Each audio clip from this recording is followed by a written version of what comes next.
বাংলাদেশের প্রধানমন্ত্রী জনাব তারেক রহমানকে সাংবাদিক প্রশ্ন করেছেন, স্যার আপনি আর্জেন্টিনা না ব্রাজিল, আপনি কোন দল সাপোর্ট করেন?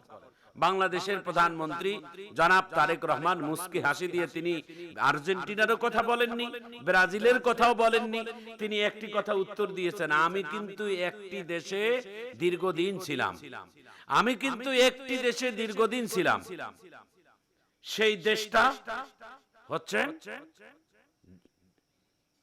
সেই দেশে একটি উল্লেখও করেননি তিনি কিন্তু এমন চালাক প্রধানমন্ত্রী, তিনি কিন্তু বলেছেন হেসেই যে আমি কিন্তু একটা দেশে দীর্ঘদিন ছিলাম।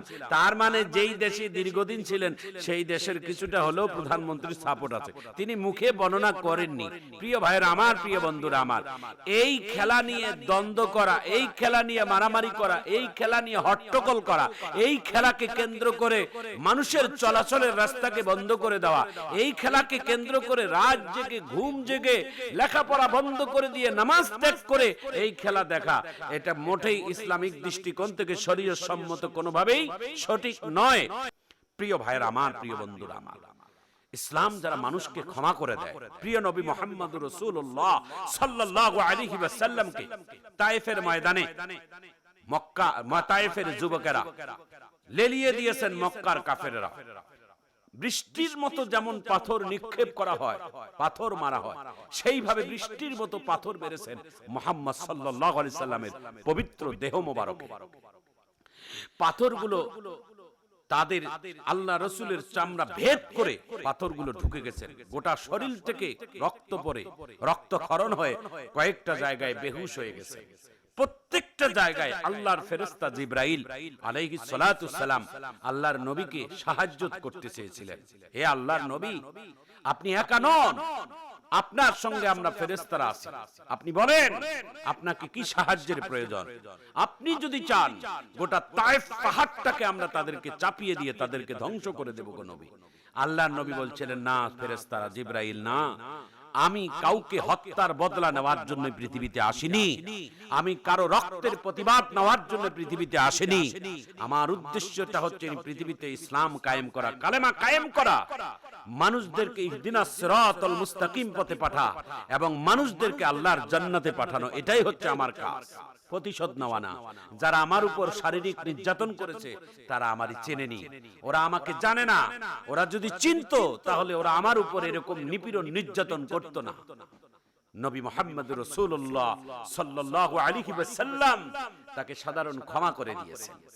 এতে করে নবীদের সম্মান কমেছে? আল্লাহ তাআলা তার সম্মান আরো বাড়িয়ে দিয়েছেন।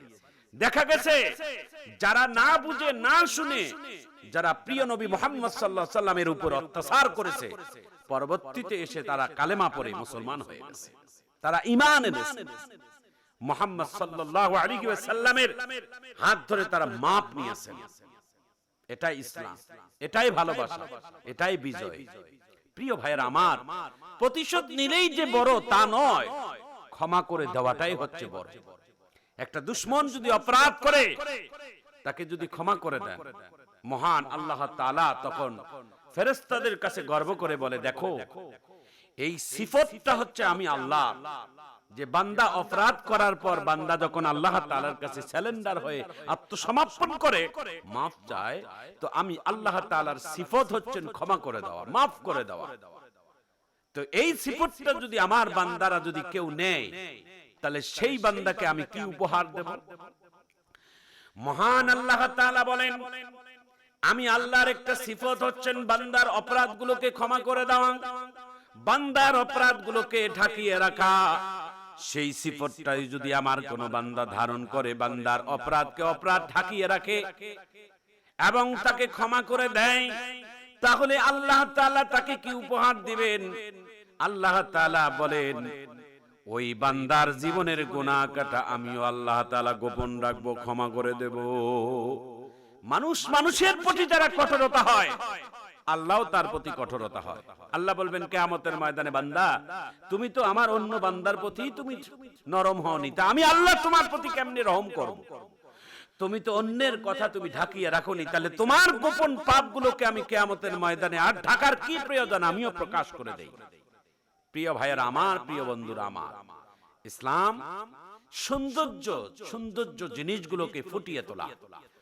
নবী মুহাম্মদ রাসূলুল্লাহ সাল্লাল্লাহু আলাইহি ওয়াসাল্লামকে মক্কার বিজয়ের আগে আল্লাহর নবী মুহাম্মদ সাল্লাল্লাহু আলাইহি ওয়াসাল্লামকে মক্কার কাফেররা কত নিপীড়ন নির্যাতন করেছে, কত কটূক্তি ভাষায় গালিগালাজ করেছে। আমার নবী নিজের জন্মভূমি ছেড়ে মদিনায় হিজরত করেছেন। মদিনা থেকে যখন 10,000 সাহাবায়ে কেরামদেরকে নিয়ে আবার পুনরায় মক্কা বিজয় করলেন, মক্কার রাজত্ব, মক্কার ক্ষমতা রহমাতুল লিল আলামিনের হাতের মধ্যে এসে গেল। মক্কার ভিতরে আল্লাহর নবী প্রবেশ করলেন। আল্লাহর নবী প্রবেশ করার কথা শুনে যারা ইহুদি, যারা নাসারা, যারা আল্লাহর নবীর সাথে খারাপ আচরণ করেছেন, তারা সবাই ভয়ে পালাচ্ছে, আপন আপন গন্তব্যস্থানে পালাচ্ছে। প্রিয় ভাইয়েরা আমার, প্রিয় বন্ধুরা আমার, আল্লাহর নবী মুহাম্মদ সাল্লাল্লাহু আলাইহি ওয়াসাল্লাম অনেক দিন পর মদিনায় আসার, মক্কায় আসার পরে নিজের জন্মভূমিটা একটু ভালো করে তাকাচ্ছেন। আল্লাহর নবী নিজের জন্মভূমিটা দেখতে দেখতে দেখেন একজন বার্ধক্য মহিলা, বয়স্ক মহিলা মানুষ বড় একটা মাথার মধ্যে গাঁটুরি নিয়ে তিনিও পালাচ্ছেন। আল্লাহর নবী তড়িৎ গতিতে সেই বৃদ্ধা মহিলার সামনে দাঁড়িয়ে বলছেন, মা, এত বড় মাথার বোঝা নিয়ে তুমি কোথায় যাও? বলে, তুমি জানো না আব্দুল্লাহর ছেলে মুহাম্মদ আজকে মক্কা দখল করেছে। আমরা না বুঝে আব্দুল্লাহর ছেলে মুহাম্মাদের উপর কত নিপীড়ন নির্যাতন করেছি। আমরা সেই মুহাম্মাদের ভয়ে আমরা আত্মগোপন করি। যদি আমাদেরকে দেখে তাহলে জ্যান্ত খেয়ে ফেলবে, জ্যান্ত মেরে ফেলবে। আল্লাহর নবী যে নিজে মুহাম্মদ এটার গোপনে রাখলেন, রেখে রাখ দিয়ে বলেন, মা, আপনি জীবনে কি আব্দুল্লাহর ছেলে মুহাম্মদকে দেখছেন? কয় না। বলে, আপনার সাথে পরে কথা হবে, আগে কোথায় যান? আপনার বড় মাথার গাঁটুরি আমার মাথায় দেন, আমি সেই জায়গায় আপনার পৌঁছাইয়া দেব। সাধারণ মহিলার মাথার গাঁটুরি রহমাতুল লিল আলামিন বিশ্ব নবীর নিজের মাথার মধ্যে নিয়ে নিলেন। যেই নবীকে না সৃষ্টি করলে পৃথিবীর কোনো কিছুই সৃষ্টি করতেন না, তিনি হচ্ছেন পৃথিবীর মহামানব রহমাতুল লিল আলামিন। একজন সাধারণ বৃদ্ধা মহিলার মাথার গাঁটুরি নবীজি নিতের মাথায় বহন করে ওই বুড়ির গন্তব্যস্থানে তিনি পৌঁছাইয়া দিলেন। গন্তব্যস্থান থেকে কয়েকজন যুবক যখন বাহির হয়ে অবাক হয়ে গেলেন, বুড়িকে ডাক দিয়ে বলে, বুড়িমা, যে আব্দুল্লাহর ছেলে মুহাম্মাদের ভয়ে আমরা এই গোপন জায়গায় আস্তানা নিলাম, এই জায়গায় আমরা আশ্রয় নিলাম, সেই আব্দুল্লাহর ছেলে মুহাম্মাদের মাথায় গাঁটুরি দিয়ে আমাদের জায়গা দেখিয়ে দিলেন। বুড়ি অবাক কণ্ঠে, অবাক দৃষ্টিতে তাকিয়ে থাকে মুহাম্মাদের চেহারার দিকে, আর একবার আকাশের দিকে। বুড়ি ডাক দিয়ে বলে, তোমরা কে আছো? কোথায়? সবাই উপস্থিত হও। এই ছেলেটা যদি সত্যিকার আব্দুল্লাহর ছেলে মুহাম্মদ হয়ে থাকে, আমি কথা দিলাম এই মানুষটা, এই ছেলেটা কোনোদিন মানুষের ক্ষতি করবে না। আমি যতটুকু জানতে পারলাম এর ভিতরে এই মানুষটা কোনোদিন মানুষের ক্ষতি করতে পারে না। বিশ্বনবী মুহাম্মদ সাল্লাল্লাহু আলাইহি ওয়াসাল্লামের চোখ থেকে পানি পড়তেছে আর মুছতেছে আর বলতেছে, বুড়িমা, আমাকে না বুঝে যারা মাস্তান ভাবে, আমাকে না বুঝে যারা সন্ত্রাসী ভাবে, তারা আসলেই ভুল করে। আমি নবী পৃথিবীতে কোনো প্রতিশোধ নেওয়ার জন্য আসিনি, আমি এসেছি মানুষকে শুধুমাত্র ইহদিনাস সিরাতাল মুস্তাকিম পথ দেখানোর জন্য। প্রিয় ভাইরা আমার, প্রিয় বন্ধুরা আমার, আজকে সাংবাদিক সম্মেলনে বাংলাদেশের প্রধানমন্ত্রী জনাব তারেক রহমান, তিনি প্রশ্নের উত্তর দিতে গিয়ে তার চোখের মধ্যে পানি দেখা যাচ্ছিল, মুখটা মলিন দেখা যাচ্ছিল। সাংবাদিকের প্রথম প্রশ্নের উত্তর দিতে গিয়ে তার অতীতের কথা খেয়াল পড়ে গেছে। সাংবাদিকদের সামনে বলেছে, আমার হাত বাঁধানো হয়েছে, আমাকে ঝুলিয়ে রেখে আমার শারীরিকের উপর নানান টর্চারিং করেছে।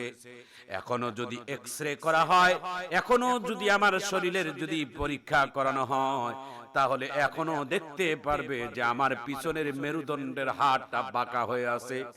একজন রাষ্ট্রপ্রধানের সন্তানের শারীরিকের উপর কিভাবে নির্যাতন করেছে তাহলে নিজেই প্রমাণ করে।